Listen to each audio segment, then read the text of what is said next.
Merci de nous rester fidèles et de nous retrouver pour votre émission Toute la vérité. C'est un plaisir aujourd'hui d'accueillir un diplomate, ex-consul du Sénégal à Jeddah, en Arabie Saoudite, mais par ailleurs homme politique, nous le verrons dans cette émission, mais aussi directeur d'un établissement scolaire d'enseignement privé laïque.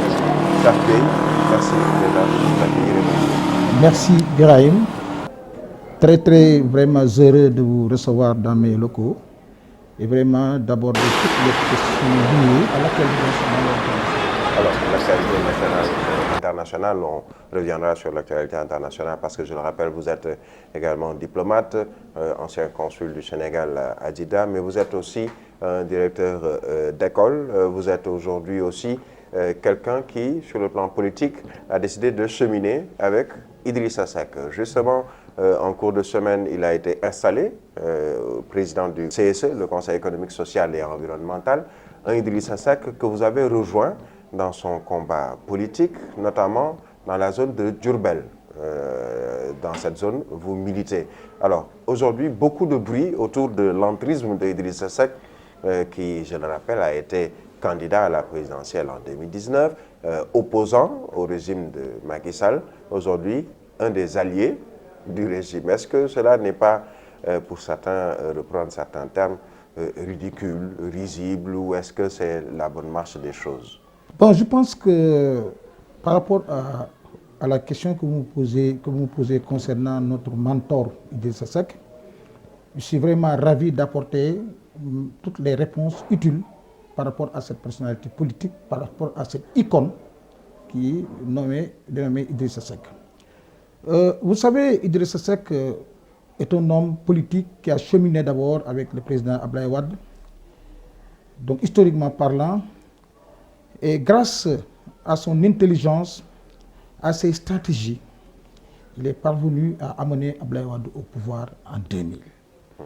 Vous n'êtes pas sans savoir qu'en 2000, en 1998, Abdoulaye Wade était déjà en France, où vraiment il lui manquait d'énormes moyens pour venir mener à bien sa politique au Sénégal.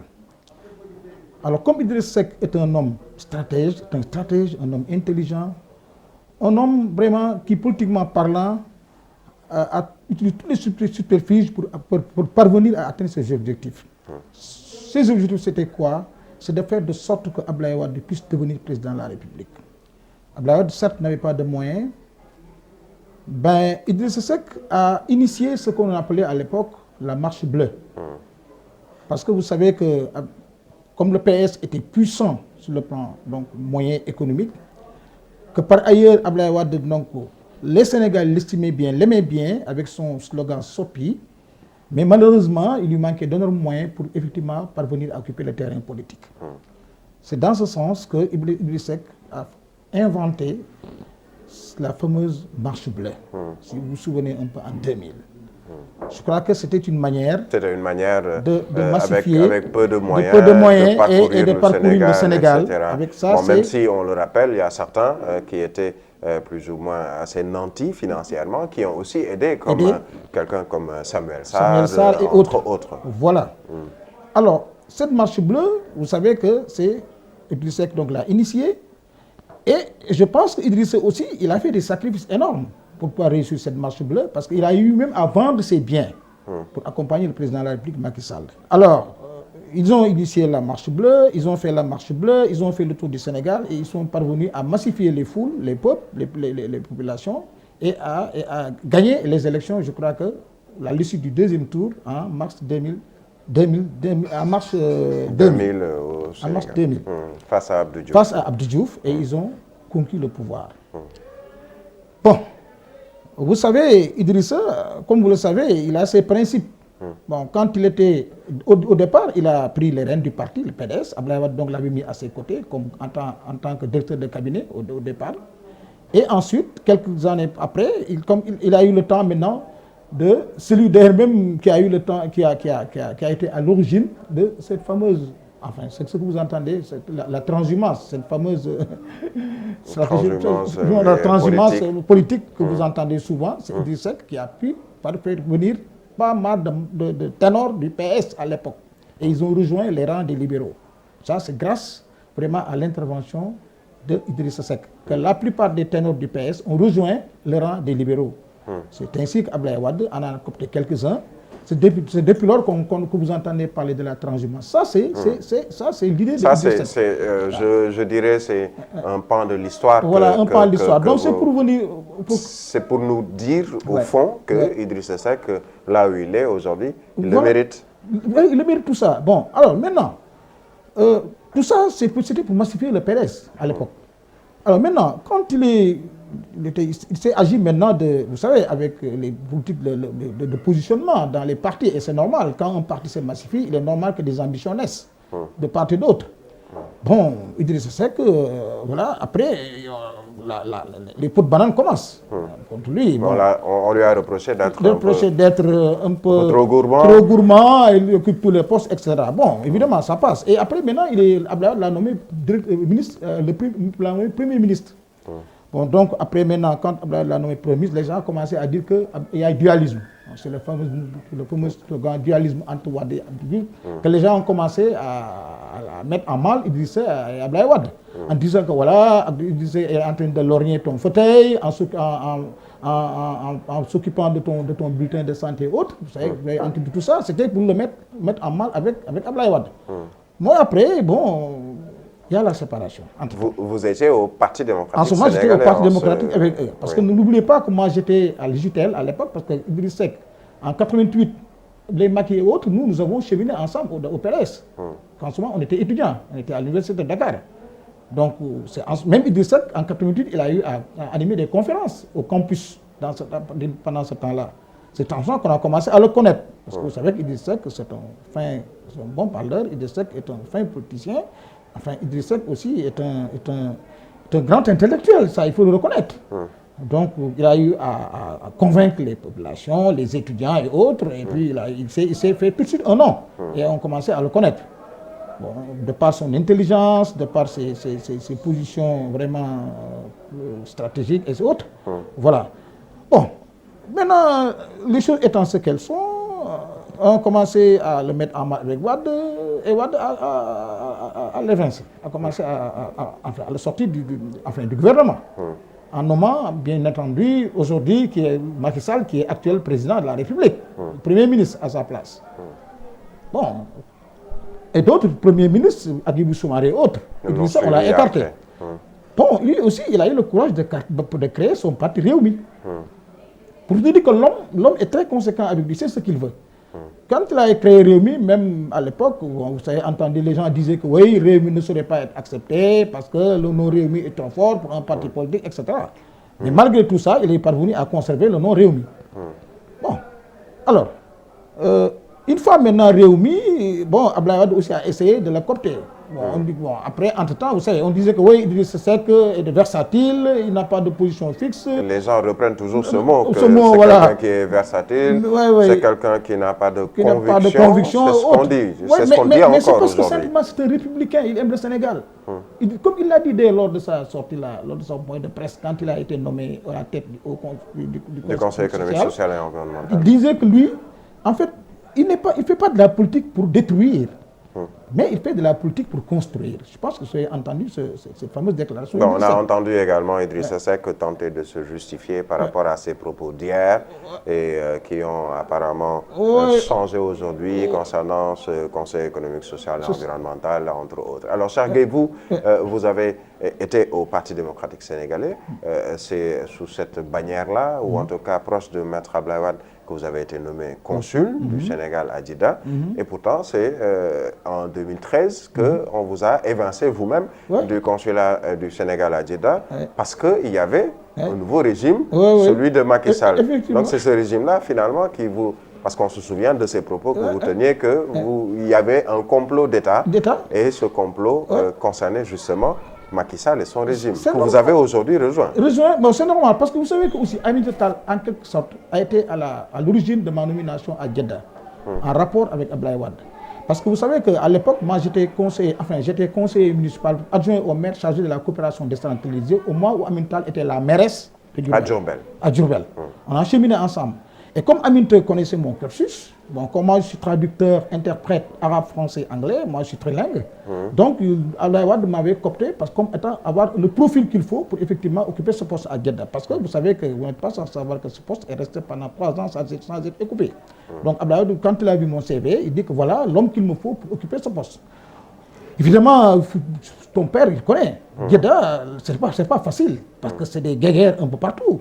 Parce que c'est un poste qui est sollicité par tout le monde. Il y a les chefs religieux, il y a les trucs. Alors, je rappelle peut-être pour ceux qui ne le savent pas, quand il s'agit de mon père, il s'agit du bien nommé Djadji Touré, qui a été également au consulat du Sénégal à Jeddah. Alors, ça, c'était juste une parenthèse. On poursuit sur cette émission. Effectivement, voilà. Alors, bon, c'est normal. Vous savez que, comme moi, je n'étais pas diplomate de carrière, mais ce que j'ai réussi, les diplomates de carrière ne l'ont pas réussi à Jeddah. Parce que moi, ce que j'ai trouvé à Jeddah, c'était un consulat en lambeaux. C'est moi qui ai vraiment changé tout ce qu'il y a comme changement au niveau du consulat. Le consulat, d'abord, les locaux n'étaient pas fonctionnels au début. C'était vraiment des locaux tout à fait désuets. Donc, il fallait tout revoir, tout reprendre.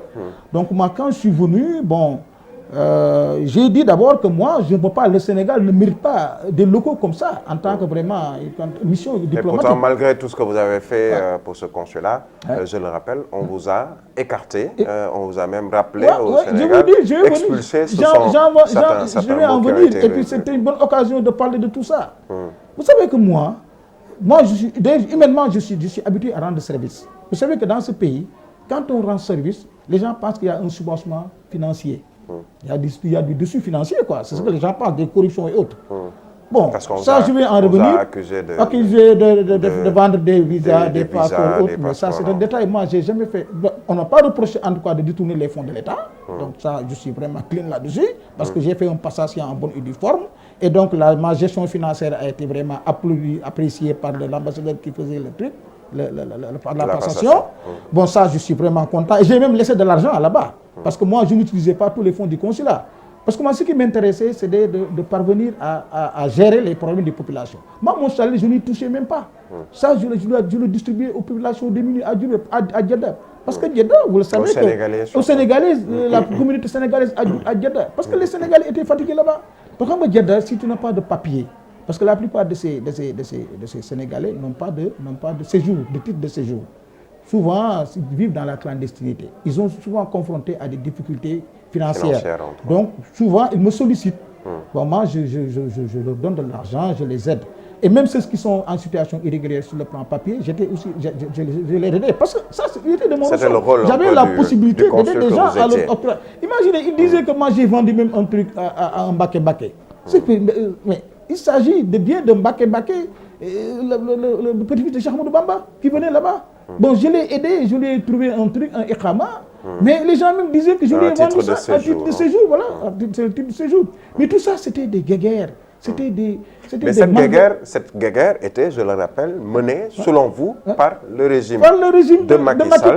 Parce que eux, comment aujourd'hui concevoir que Cheikh Gueye, je le rappelle, qui est homonyme de Cheikh Mbacké Gaïndé Fatma, Cheikh Gueye peut aujourd'hui s'allier à nouveau à ce régime qui a fait la guerre. C'est ce que je vais dire. J'en viens. Je dis que ça, c'est partie de ma collaboration avec Aminata Tall. Vous savez qu'Aminata Tall aussi avait rejoint Macky. Donc, pour les élections, lors des élections 2012, Macky 2012, Aminata a soutenu Macky. Et Aminata aussi, bon, moi j'ai toujours collaboré avec Aminata à Diourbel. Je vous ai dit que quand elle était mairesse, moi je suis son adjoint, j'étais adjoint au maire chargé de la coopération décentralisée. J'ai mené beaucoup d'actions. Je suis même parti aux États-Unis avec mes propres moyens, là où j'ai pu décrocher en 2002, pendant ce temps-là, des ordinateurs avec mes partenaires noirs américains. Donc plus de 12 machines et des trucs de friperie. Mais vous savez que toujours la politique, c'est des guéguerres. Même à la mairie, ça, je le faisais de toute bonne foi, pour aider un peu les Diourbellois, pour moderniser un peu la mairie. Mais vous savez, au finish, qu'est-ce que les gens disaient? Non, le gars-là, il va te prendre ta place, il va être précis, ça. Et imaginez, M. Touré, ils ont même bloqué ses ordinateurs au port de Dakar. La mairie n'a même pas daigné vraiment dédouaner, en tout cas payer pour qu'on puisse récupérer ces ordinateurs. Et on a fini par les voler. Tout ça, et c'est tout ça, moi j'ai payé pour le transport, c'est moi-même qui il y avait une guéguerre politique là-bas. Entre vous et Aminata Tall? Oui, à l'époque, oui. À l'époque, bon, malheureusement, c'était ça. Bon, pour en venir aussi à Jeddah toujours, pour guéguerre, avec toujours guéguerre politique, imaginez-moi, quand j'étais à Jeddah, on me disait aussi que même je vendais des iqama aux bonnes, je faisais venir 15, 40 bonnes. Mais vous savez, la loi saoudienne, vous savez, quand tu viens avec quelqu'un, quand tu donnes un iqama à quelqu'un, donc quand vous sortez, vous devez sortir avec cette personne. Et pourtant, moi, quand je suis sorti qu'avec ma famille, avec peut-être quelques membres du consulat. Donc, comment je peux maintenant donner des iqama à des bonnes, soi-disant, ce qu'ils disaient, et je les laisse là-bas, ça n'a pas de sens. Moi, je Cela vous a fait apparemment mal. Ça m'a fait mal. Mais malgré... Parce que je sais que c'était des guerres. Et puis malgré tout ça, je peux vous dire que le résultat que j'ai obtenu à Jeddah, c'est moi qui ai déplacé le consulat et la chancellerie. Parce que soi-disant que le locaux n'était pas du tout adéquat, adapté vraiment à un consulat digne de son nom. Donc je suis parvenu, évidemment, à demander à l'État de me donner suffisamment de moyens pour qu'on puisse louer des locaux respectables et respectés. Dignes vraiment d'un consulat pour un Sénégal que tout le monde connaît à travers le monde. C'est ainsi que je suis parti louer des locaux pour la chancellerie et aussi des locaux pour la résidence. Que j'ai changé. Jusqu'à présent, mon remplaçant, il est en train de bénéficier du travail que j'ai fait. Et depuis lors, lui, qu'est-ce qu'il a fait depuis que j'ai quitté? C'est moi qui ai tout fait là-bas. Et j'ai même demandé aussi à l'époque à Abdoulaye Wade de nous acheter de nouveaux véhicules. C'est ainsi qu'on nous a acheté des véhicules pour le consulat. Donc tout ça, c'est mon résultat. Et puis quand maintenant les gens avaient des difficultés, vous savez que souvent les Saoudiens ils prenaient des gens comme des voleurs et autres. Vous savez, vous avez même été au courant de certains pèlerins ou pèlerines qui étaient victimes de vols et autres. C'est moi qui me battais pour vraiment les faire sortir du gouffre. Alors ça, on reviendra. Donc tu peux dire que tous ces résultats-là ont fait qu'aujourd'hui les gens étaient jaloux de moi. Et puis même les diplomates, et puis même certains de mes collaborateurs qui étaient des diplomates de carrière, ils faisaient des rapports qu'ils envoyaient à la portion centrale pour dire que voilà, je fais tout ça, c'était des guerres. Même au niveau même du consulat, il y avait des ennemis jurés qui étaient diplomates carrière. Et moi, l'avantage que j'avais, c'est que moi j'étais trilingue. Moi, les rapports les dossiers qu'on me parvenait à Jeddah, c'est moi-même qui les exploitais. Ça sort, c'est en arabe ou en anglais. Je n'avais pas besoin d'interprète. Tout ça, c'était la jalousie.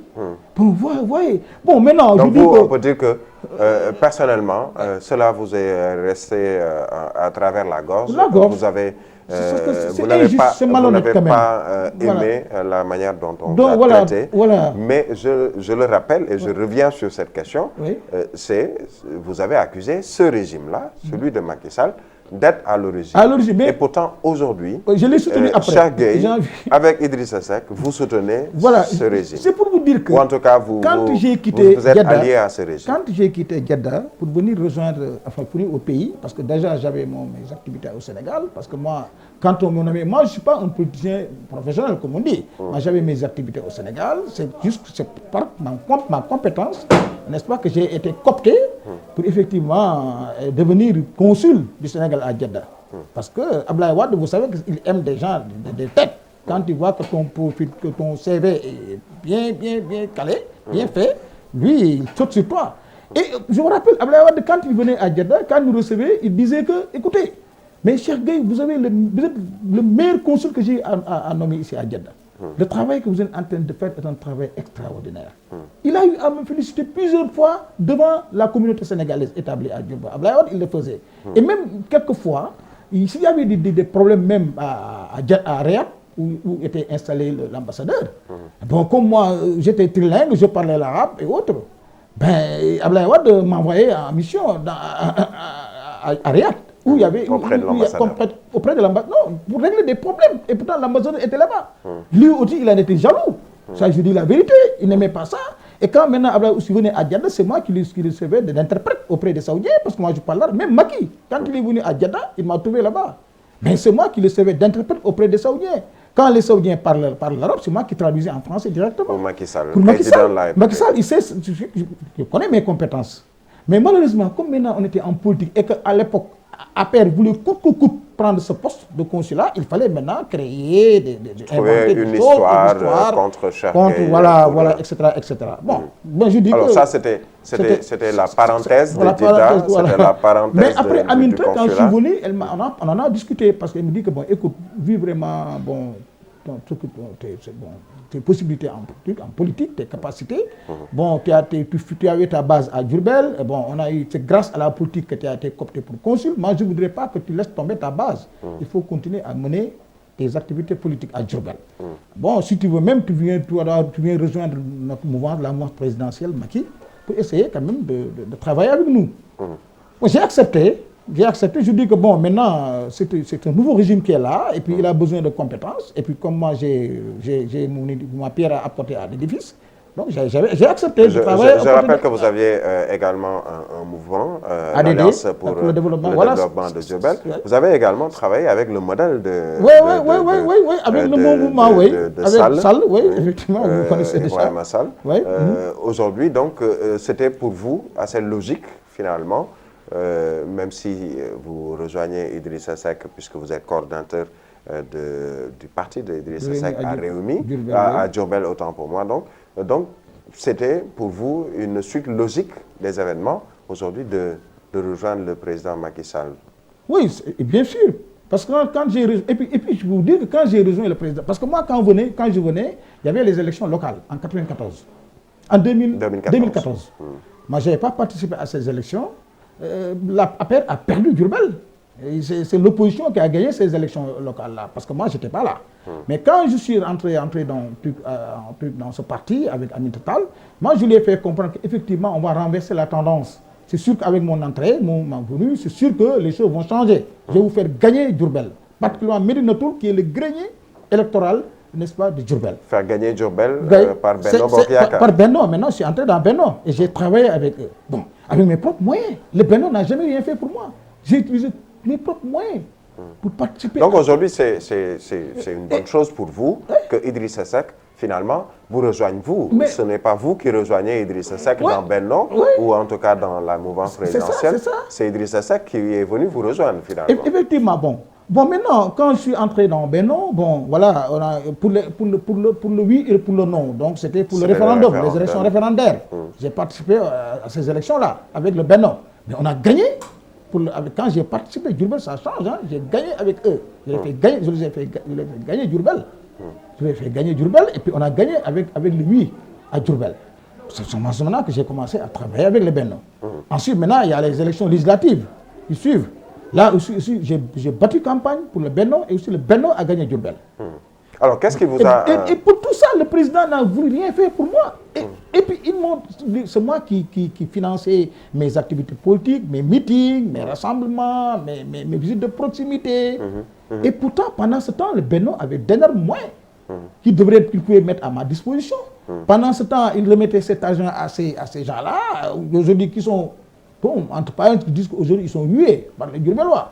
Parce que moi, Diourbel, quand je vais là-bas, bon, les gens savent ce que je représente. Quand on parle de Diourbel, il y a, au-delà d'Aminata Tall, il y a Dame Diop, il y a... J'ai travaillé avec tous ces gens-là. Moustapha Gueye et Dame Diop. Moustapha Gueye, on a travaillé à Médina Toul pendant ce temps-là, et puis on a toujours gagné. Bon, maintenant, quand je me suis rendu compte qu'effectivement, moi, je fais de la politique pour un parti au pouvoir qui se soucie peu, vraiment, de mon cas. Alors là, j'ai dit que, écoute, il est temps maintenant que je mette un terme à cette collaboration. Alors, vous avez mis un terme à la collaboration. On se souvient même de propos assez durs que vous aviez à l'endroit de Macky Sall après cet épisode. Alors, on reviendra sur tout ceci. Ce sera dans la seconde partie de votre émission, Toute la vérité. On marque une courte pause et à tout de suite.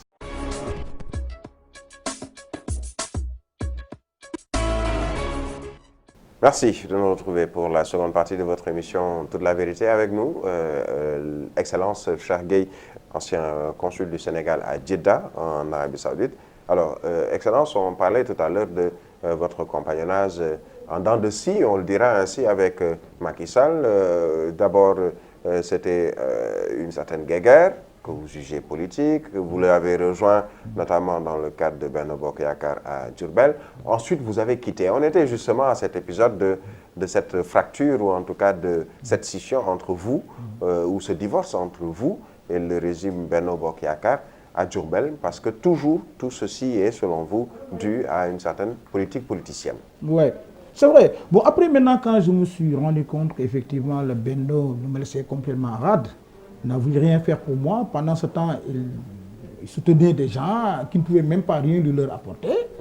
Moi, j'ai dit, maintenant, il est temps que je mette un terme à cette collaboration. C'est ainsi que un de mes amis, Marabout Mbake, m'a mis en rapport avec Idrissa Seck. On a échangé au téléphone. Après, on ne s'est même pas encore vu, Idi.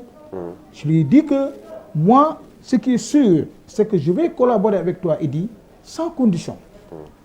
Et donc, vous retrouviez Idrissa Seck que vous avez peut-être perdu en cours de route avant 2000, entre 2000... juste à quelques encablures, à quelques encablures des élections 2019, des présidentielles 2019. Vous avez rejoint J'ai rejoint Idrissa Seck. Et j'ai fait un meeting, j'ai organisé un meeting, n'est-ce pas, de soutien pour Idrissa Seck à Diourbel. J'ai financé moi-même. Idrissa, oui, c'est moi-même qui ai pris mes propres moyens pour financer ce meeting. C'était il y a un an. J'ai aidé Idi. Et j'ai dit à Macky Sall, avant même de quitter le Benno, que faites très attention. Si vous comptez sur tes responsables qui sont là, vous ne pourrez plus gagner Diourbel. Et l'histoire m'a donné raison. Donc, quand j'ai quitté, j'ai soutenu Idrissa Seck pour les élections 2019. Et je crois que les résultats sont là. Les Diourbellois m'entendent bien. Médina Toul, qui est le grenier électoral de Diourbel. Donc, ces responsables ont perdu de manière lamentable ce quartier de Diourbel. Qui gagne ce quartier, gagne Diourbel, qui est Médina Toul, où vraiment l'électorat est trop important. Donc, j'ai obtenu plus de 6 000 et quelques voix, pendant que les Benno en ont obtenu 3 000 et quelques. Du simple au double. Donc, j'ai réussi. Donc, c'est pari-là. C'est important. C'est important de le dire. Et montrer votre les gens, les Malonites disaient que oui, parce qu'il y avait le vote mouride ou le jeu. Non, c'est pas ça. Parce que Idi, moi, j'ai battu campagne pour Idi à Diourbel. Et il en sait quelque chose. Quand il est venu à Diourbel pour sa marche, pour faire le tour de Diourbel, pour son meeting, entre guillemets, moi, j'ai pris ma voiture pour le devancer, il était derrière moi. Et on a fait le tour de toute la ville de Diourbel. Alors, quand on parle de Diourbel, je rappelle ici, il ne s'agit pas de la région, mais du département de Diourbel. Du département de Diourbel. Le département a gagné. Vous savez que le Benno a gagné le département avec quelques voix de plus. Parce que simplement, ils ont gagné les villages. Mais la commune Diourbel commune, le Benno l'a perdu. C'est Idi qui a gagné Diourbel commune, on a les chiffres. C'est à cause du département, comme il dit, bon, comme moi, je ne suis pas, peut-être le département, eux, ils ont mis beaucoup d'argent, et c'est les villageois, ils ont essayé de les corrompre et autres. C'est pourquoi eux, ils ont voté quelque part pour eux. Mais les Diourbellois, là où j'ai vraiment battu campagne, c'est Idi qui a gagné Diourbel. Il a gagné également Touba, Idi. Donc, en quelque sorte, la région de Diourbel, c'était entre les mains d'Idi. Alors, cher Gueye, Excellence, vous avez poursuivi ce compagnonnage avec Idrissa Seck jusqu'à aujourd'hui. Idrissa Seck qui finalement a rejoint le régime, ou en tout cas collabore avec le régime dans le cadre de la présidence du Conseil économique, social et environnemental, en plus de ministres qui sont également dans le régime de Macky Sall. Finalement, certains se demandent, est-ce que c'est ça la politique au Sénégal, où du coup on est ennemis et le lendemain on devient peut-être les meilleurs amis du monde? Bon, vous savez qu'en politique, il ne faut jamais dire jamais. Parce que je pense qu'en sciences politiques, on a appris avec le prince de Machiavel. Machiavel disait que le prince ne dit jamais la vérité au peuple. Dans son livre Le Prince. Vous savez que vous l'avez lu certainement. Bon, on est en politique, hein. En politique aussi, quelquefois, ça peut changer d'un moment à l'autre. Bon, il dit est-ce qu'il n'y a pas d'éthique oui, mais aussi, quelquefois, il y a des cas de force majeure. C'est-à-dire la situation actuelle dans laquelle le pays est plongé est une situation tout à fait, vraiment, économiquement parlant, catastrophique. Mais avec la Covid, oui, sur cette période. Quel peut être l'apport de Idrissa Seck, président d'un Conseil économique, social et environnemental, Idrissa Seck qui a 2 ministres au sein du gouvernement, Idrissa Seck qui chemine avec le président Macky Sall. Quel apport, justement, pour sortir de ce gouffre dont vous parlez, économique, financier, entre autres? Bon, vous savez que Idrissa Seck, quand il a dit lui-même, il dit qu'il va construire le pays avec Macky. Mais si vous vous souvenez, depuis la Covid, Macky a eu à appeler toute la classe politique bon, mouvance présidentielle, opposition comprise, pour parler, pour leur tenir un langage de vérité, en leur disant que, écoutez, on laisse tomber tous les positionnements politiques, politiciens, et de s'occuper de l'essentiel, qui est vraiment de sortir le Sénégal du gouffre. Vous savez que la Covid étant là, donc ça a commencé à toucher tous les secteurs, y compris même le secteur de l'éducation dans lequel nous sommes. Vous savez que les écoles étaient fermées depuis le mois de mars. Et bon, voilà, on a resté 6 mois sans activité. Bon, alors il dit, le président l'a appelé, il l'a sollicité, il lui a tendu la main pour qu'ils cheminent ensemble, pour sortir le Sénégal du gouffre. Il a accepté. Moi, je pense qu'en tant que républicain, ce qu'il a fait est tout à fait normal. Le Sénégal est là. Idi est une tête. Il faut le reconnaître. Les gens ne le connaissent pas trop. Idi, avec son arrivée au Conseil économique et social, je pense qu'il va beaucoup apporter. Il va beaucoup apporter au président Macky Sall. Et donc, bon, sur le plan économique, il va lui donner de bons conseils. Sur le plan social, sur le plan politique, partout, Idi peut apporter sa pierre dans l'édifice.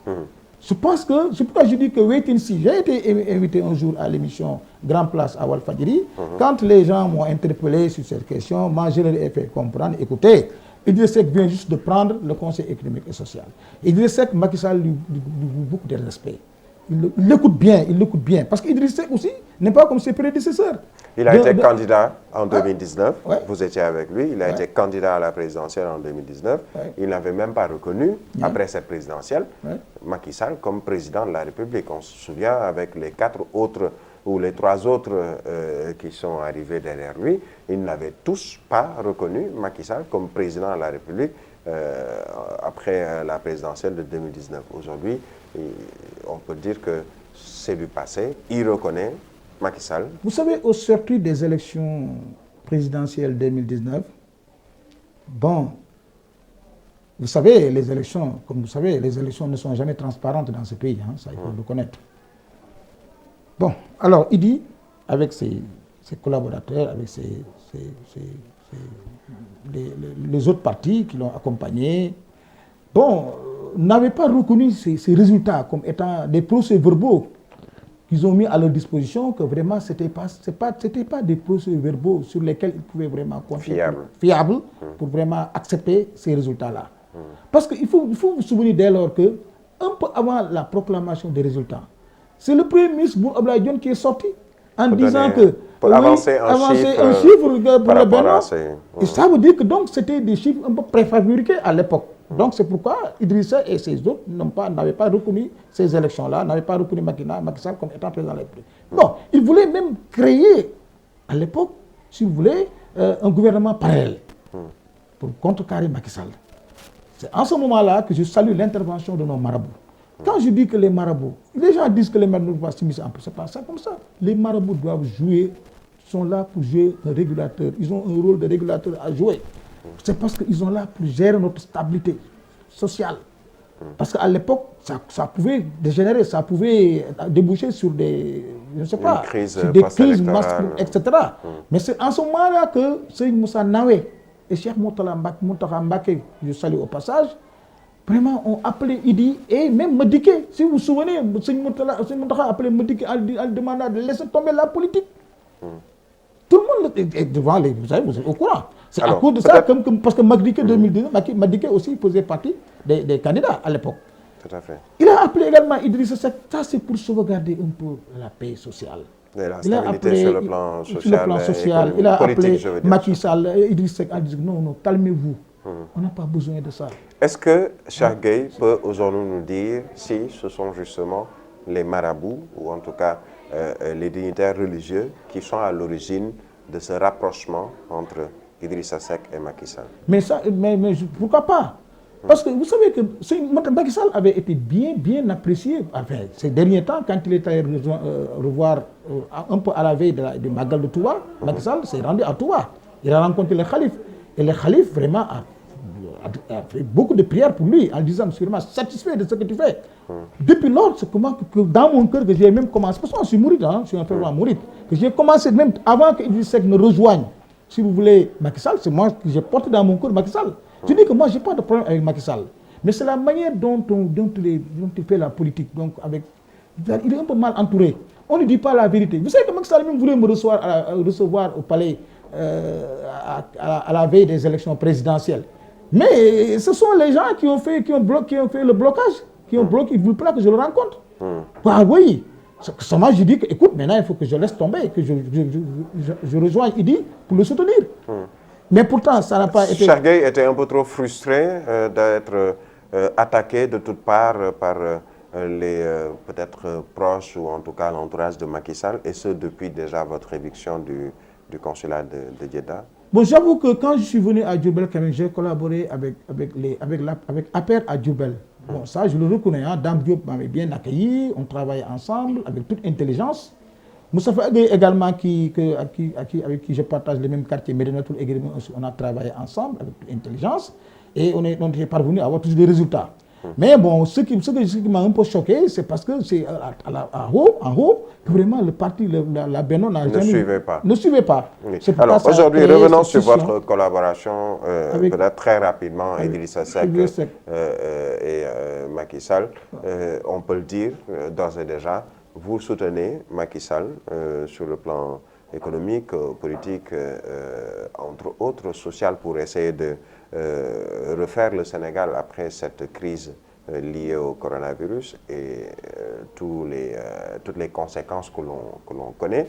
Mais une question se pose, c'est la candidature ou une troisième candidature, pour ne pas parler de troisième mandat, en 2024. Certains soupçonnent Idrissa Seck et Macky Sall de travailler justement sur un potentiel dauphin pour cette présidentielle, même si c'est dans 4 ans. Bon, ça, les gens le disent. Hein. Ben, moi, je reconnais que Idrissa Seck, il est allé rejoindre Macky, c'est pour aider le Sénégal. Ce n'est pas pour une option politique. Non, ça, il le fait naturellement. Mais les gens disent qu'il y a un deal. Bon, ça, vous savez, au Sénégal, il y a des interprétations par ça et là. Mais ce qui est sûr, c'est qu'il dit que je connais, est un homme de conviction, un homme de principe. Alors, bon, maintenant, il a rejoint Macky. Moi aussi, cela va de soi que je rejoigne Macky, que j'aide Macky dans sa mission jusqu'en 2024. Parce que nous sommes dans la même mouvance présidentielle. Mais quand je soutiens Idi, ça veut dire que je soutiens Macky aussi. Mais il est hors de question d'un troisième mandat. Non, troisième mandat, ça, moi, je voudrais qu'on attende le moment venu pour en parler. C'est trop tôt parce que Macky, en tout cas, jusqu'à ce jour... C'est pourtant Cheikh Gueye qui disait qu'il est hors de question que l'on aille vers un troisième mandat ou une troisième candidature, que le président Macky Sall n'entre même pas dans ce sillage-là. Bon, écoutez, je pense que ça, quand je le disais, et vraiment, j'étais peut-être de l'autre côté de l'opposition, bon, ça, bon, je ne peux pas. Mais en tout cas, ce qui est sûr, vous savez que la politique, c'est comme ça. Je dis que la politique, il ne faut jamais dire jamais. Bon, maintenant, c'est dire des choses et peut-être après se dédire... C'est même pas une question d'éthique. En tout cas, moi, le moment venu, ça je le disais, peut-être c'était le moment qui s'y prêtait, mais le moment venu, au moment où Macky Sall va dire qu'il va faire un troisième mandat, là, ça, vous m'entendrez et vous aurez ma position là-dessus. Mais pour le moment, il ne s'agit pas de ça. Il s'agit d'aider le président Macky Sall à aider le Sénégal à sortir du gouffre. Alors, justement... Etc. Je vais cheminer avec Idriss Seck pour aider Macky Sall. Je vais utiliser toute mon intelligence, toute mon énergie pour vraiment aider Idi et Macky vraiment à régler les problèmes, les difficultés auxquelles les Sénégalais sont confrontés. Parlons justement de ces difficultés des Sénégalais. Beaucoup de jeunes et même de moins jeunes qui prennent le chemin de l'immigration irrégulière ou dite clandestine. Vous avez été consul du Sénégal à Jeddah, où il y a beaucoup de Sénégalais, vous le disiez tout à l'heure, qui étaient peut-être en Arabie Saoudite de manière illégale ou en tout cas à travers l'immigration. Qu'est-ce que cela vous fait aujourd'hui de voir tous ces jeunes, et même des moins jeunes, des plus jeunes aussi, des enfants même, on dira, qui prennent le chemin de l'immigration clandestine avec ce fameux concept de Barça ou Barsaq? L'homme, en tant que tel, est par définition migrant. Bon, soit en utilisant la voie légale ou illégale. L'homme a besoin de bouger, de découvrir, de découvertes et autres. Et avec les affres de la colonisation, bien évidemment, donc on fait croire aux Africains que maintenant l'Europe c'est l'Eldorado. Et puis il y a également avec les mirages de l'Europe et autres, avec le mythe, etc. Bon, les jeunes ont tendance à aller à migrer vers l'Europe pour peut-être trouver un avenir meilleur. Mais je pense qu'aujourd'hui... C'est parce qu'ils n'ont pas ce qu'ils veulent ici au Sénégal. J'en viens bien mais je pense qu'aujourd'hui, vous savez que ce qu'on doit faire, c'est de mettre sur pied une communalisation, disons que des efforts, une communalisation donc, au plan donc, économique et social pour parvenir à retenir ces jeunes. Une politique de communalisation, c'est-à-dire commencer par les mairies même. Donc l'État des mairies qui n'ont même pas de moyens. Oui, je dis que l'État doit... Les collectivités locales ou territoriales... Il faut commencer par là-bas. Parce que les jeunes ont tendance à quitter leur propre commune, pour venir s'installer en ville, à Dakar, dans la capitale. C'est parce qu'il n'y a pas cette politique de communalisation réelle pour pouvoir retenir ces jeunes. Il faut que l'État... Est-ce qu'on peut parler d'échec de l'acte 3, par exemple, de la décentralisation? Voilà, il faut que l'État revoie un peu, et je crois que j'en viens, le président est en train de faire des efforts là-dessus, mais il faut que l'État quand même parvienne à, si vous voulez, à augmenter le fonds de concours pour les mairies. À partir de ce fonds, que les maires quand même pensent à créer des emplois pour leur propre jeunesse. Je crois que ça c'est important. Là, ces jeunes n'auront pas besoin de se déplacer ou en tout cas de migrer vers l'Europe. Bon, je pense que ça c'est le premier facteur.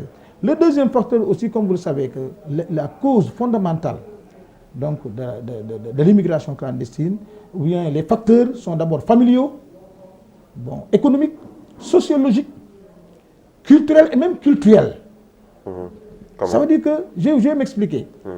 En fait, d'abord économique, parce que les gens disent qu'au Sénégal, il n'y a pas de travail. La famille, je commence par la famille. Parce que les gens disent que oui, pourquoi vous n'allez pas en Europe? Si vous restez là, vous n'êtes pas d'ara. Pendant que tes amis sont là-bas, ils sont en train de construire des maisons, d'acheter des véhicules et d'aider leurs parents. Ça, c'est la famille qui met de la pression sur l'enfant. Puisqu'on a vu même certains pères de famille envoyer leurs enfants, certaines mères de famille qui se cotisent ou qui cotisent pour justement donner le prix du pass au passeur, justement à travers ce Justement, et là où je dois dire aussi que l'État doit sanctionner ces passeurs. Il faut commencer par le faire. Parce que moi, je ne suis pas contre l'immigration, mais que ça soit une immigration par la voie légale. C'est vrai que ce n'est pas facile d'obtenir le visa, mais quand même, on peut organiser les jeunes. Parce qu'il y avait en 2009, si vous vous souvenez un peu, avec l'immigration circulaire. Donc on choisit des gens qu'on formait ici et qu'on a menés en Espagne pour cultiver les champs, etc. Mais on peut même mener cette même politique. Et même les diplomates qui sont affectés dans les missions diplomatiques telles que les ambassadeurs et autres, mais ils doivent aussi développer ce qu'on appelle l'esprit de diplomatie économique. Pourquoi pas avoir des partenaires pour permettre à certains jeunes de rester ici et de donner des financements, les accompagner sur le plan financier et sur le plan du renforcement des capacités. Excellence Chargué, il y a beaucoup de mécanismes qui ont été mis en place. Et ça depuis déjà Maître Abdoulaye Wade, on se souvient du plan REVA, retour vers l'agriculture. Il y a la délégation de l'entrepreneuriat rapide aujourd'hui, il y a le 3FPT, il y a beaucoup de mécanismes mis en place pour justement que ces jeunes puissent rester dans leur terroir, pas seulement à Dakar, mais rester au Sénégal. Vous parlez de communalisation. Et apparemment, tout cela a échoué. Mais je crois que le problème va être résolu sous peu. Parce que je sais que lors du dernier Conseil des ministres, le président de la République a mis sur place le Conseil national pour la réinsertion et l'insertion des jeunes, la création d'emplois pour les jeunes. D'emplois plutôt pour les Et il a mis à la disposition de ce Conseil plus de 100 milliards. Je crois que ça c'est important. Donc le président en est très sensible et il est en train de régler cette question. Bon, je pense qu'avec cela, ça va sensiblement un peu réduire, disons que l'immigration clandestine. Parce que si maintenant, cet argent-là, si on l'utilise à bon escient, c'est-à-dire en accompagnant les jeunes et à régler le problème d'employabilité. Parce que vous savez que la plupart de nos jeunes... Oui, ce mot employabilité, trop souvent pris pour prétexte, certains vous diront que c'est la formation qui n'est pas bonne, entre autres des diplômés qui sont sans emploi et pourtant on a vu des sortants de certaines écoles, grandes écoles ou institutions, ou instituts plutôt, qui devaient normalement rejoindre le monde du travail juste après cette sortie. Et après, on vient nous ressasser toujours ce mot ou ce terme employabilité. Et c'est-à-dire que l'option prise par le gouvernement au début n'est pas la bonne. Oui, ok, au début, oui, puis il y a eu des failles. C'est pourquoi le président a corrigé.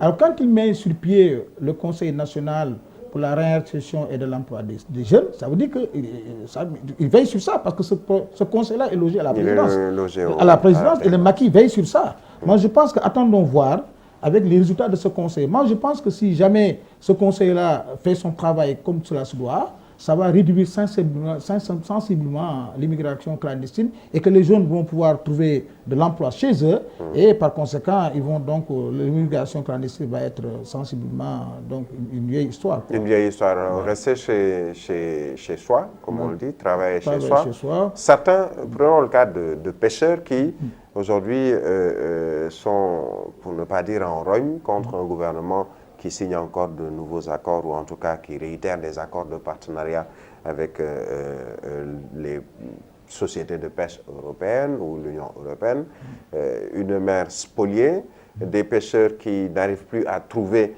justement leurs moyens de subsistance. Est-ce qu'on peut mettre dos à dos et l'État et peut-être les populations dans cette crise de l'emploi et cette crise qui pousse les jeunes à aller... Je pense que là aussi, il est important que l'État revoie un peu ça.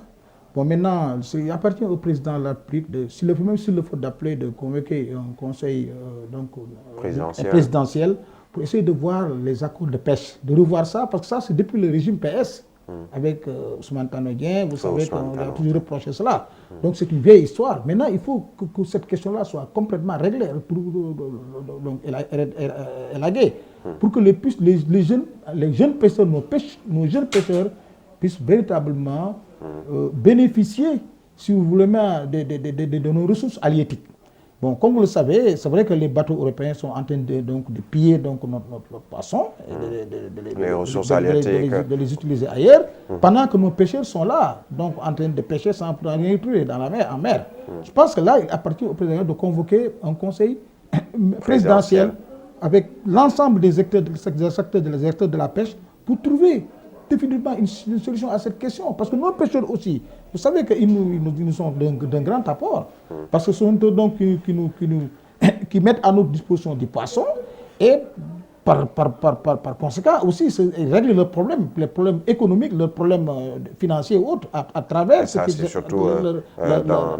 obtiennent en mer. Oui. Donc je pense que ça, il faudrait qu'on revoie ça de manière très conséquente, voir donc les pour et les contre. Ça, il appartient maintenant au gouvernement de revoir ça. Parce que c'est vrai qu'actuellement, nos produits halieutiques commencent à devenir rares à cause des gros bateaux. Mais je pense qu'avec maintenant la volonté du président de la République de tout mettre en œuvre pour effectivement sortir le Sénégal de ce gouffre, je crois que cette question-là va être réglée. Alors, cher Gueye, nous parlons de vos ambitions, puisque vous êtes politique, et surtout à Diourbel. Certes, vous avez rejoint Rewmi, Idrissa Seck et aujourd'hui donc la mouvance présidentielle. Cher Gueye, a-t-il toujours des ambitions politiques dans votre localité à Diourbel? Ben, cela va de soi. Parce que moi, les sacrifices que j'ai toujours consentis pour Diourbel, ça veut dire que moi j'ai le cœur, j'ai Diourbel dans mon cœur. Moi, je ne peux pas voir Diourbel dans cette situation de délabrement, dans cette situation de crise, où nos jeunes n'ont pas d'emploi, où nos jeunes souffrent, où nos femmes aussi sont dans des difficultés énormes, qui sont au marché de Doumbé Diop, où il y a énormément de problèmes. Moi aussi, avec mes partenaires, donc je suis prêt à apporter des solutions, n'est-ce pas, dans cette ville. Et j'en suis capable, et j'ai les partenaires qu'il faut pour vraiment aider Diourbel à sortir de cette situation économique difficile, n'est-ce pas, à laquelle Diourbel est confronté. Et vous le ferez, vous aurez ces ambitions avec... Mes ambitions, c'est... Non, cela va de soi. Je suis candidat pour la mairie de Diourbel, parce que j'ai beaucoup à apporter pour Diourbel. Donc, si je ne suis pas maire, je ne peux pas, ou en tout cas président du conseil, ça dépend. Mais en tout cas, mes ambitions, en tout cas, c'est d'être à la tête de cette ville pour évidemment essayer d'aider Diourbel à sortir, n'est-ce pas, de ces difficultés. Alors, parlons éducation. Je le disais, nous sommes dans un établissement, un complexe scolaire. Vous êtes directeur de ce complexe, du consulat ou de la politique à l'éducation. C'est somme toute normal pour vous? Est-ce que c'était juste une ambition ou Qu'est-ce qui vous a poussé à intégrer vous savez que moi, l'éducation, je l'ai toujours aussi portée dans mon cœur. Bon, moi, je suis un homme de lettres. J'ai été à la faculté de lettres. Bon, parce que aussi, il faut voir que aussi moi, mon homonyme, Cheikh Gaïndé Fatma, il aimait porter l'éducation dans son cœur. Il a toujours développé l'éducation. Il a créé des écoles et autres. Donc, on dit que Niki de Ndouroutourondoum Kilobari. Moi, dès que je suis sorti de l'université, j'ai essayé de me lancer dans l'éducation. C'est en parallèle avec l'éducation, je menais mes activités politiques. C'est ce qui a fait qu'aujourd'hui, on m'a coopté, je vous dis, pour me nommer consul. Mais j'ai toujours l'éducation dans mon cœur. C'est d'où la création de cette école. Alors, est-ce que votre école, bon, comme d'autres écoles, je le rappelle, qui est aujourd'hui un institut privé, laïque, vous êtes dans la même situation que d'autres écoles privées, surtout liées à la Covid-19, où des parents d'élèves ont même refusé de rejoindre, ou en tout cas d'inscrire leurs enfants, à cause justement d'une dette, entre guillemets, de 3 mensualités à payer. Une situation qui a créé beaucoup de tensions entre parents d'élèves et vous, école privée. Vous savez que j'ai été invité récemment dans une émission où on parlait d'éducation. On m'a posé la même question. Ma réponse étant la suivante. Je ne peux pas comprendre, même si l'école a signé un protocole avec le parent, qu'en période de Covid, que de cours n'ait pas été, n'est-ce pas, donné aux élèves, et que par ailleurs le parent, l'école veut forcer les parents à payer ces mois-là, moi je dis que ce n'est pas tout à fait honnête. Moi je demande donc on peut dire que de surseoir à tout ça et de laisser les parents se réinscrire et d'aborder la nouvelle année. Moi je pense qu'il est plus honnête de le faire parce que les parents n'auront pas ces moyens. Imagine un parent qui a 3-4 élèves, qui veut, avec les frais d'inscription qui sont tellement élevés, si maintenant on lui demande encore un rappel de 3 mois, ça complique les choses. Il faudrait que les déclarants responsables, donc je lance un appel à l'ensemble de ces déclarants responsables de surseoir à tout, de laisser les parents s'inscrire et d'oublier ces 3 mois de Covid-là. Moi, je pense que, en tout cas, moi, ce que j'ai fait dans notre établissement, j'ai demandé aux parents de ne pas payer et de venir réinscrire directement leur potache, n'est-ce pas, dans mon établissement, sans rien payer. Peut-être que la publicité sera gratuite. Il s'agit du complexe Ababacar Laye, donc sur la route de l'aéroport. Merci à vous, consul, Excellence Cheikh Gueye. C'était un plaisir de vous avoir pour cette émission de Toute la vérité. Merci. Merci, Birahim. Très content aussi vraiment d'avoir partagé cette émission avec vous et avec la Sen TV. Et nous vous remercions également, vous autres téléspectateurs de Sen TV et aussi auditeurs de Zik FM, puisque cette émission était également en direct sur Zik FM. Rendez-vous est pris dimanche prochain pour un nouveau numéro.